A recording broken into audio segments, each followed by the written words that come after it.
I feel real honored that I have the respect of my peers around the country, and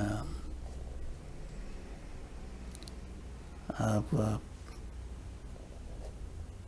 hope I've done well.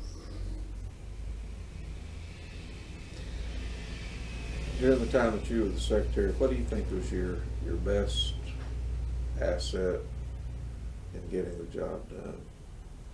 Well, accomplishing accreditation for the department, I think, was the best thing, and the second was the raising the level of programs and opportunities for the inmates.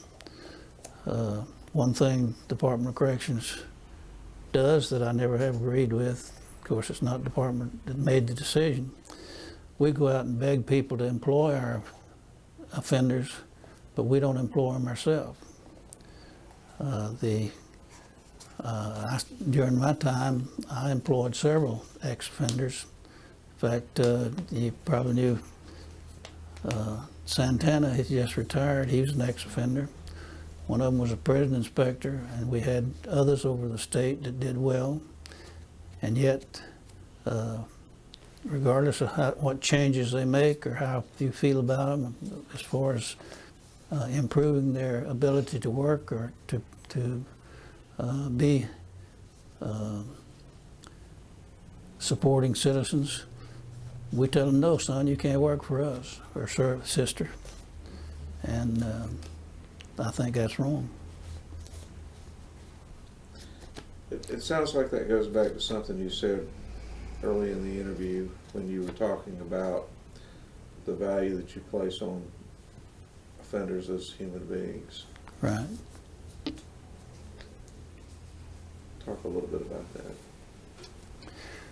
Well, if you walk through the reception center, you see hundreds of young men in there, 18 to 25, 30.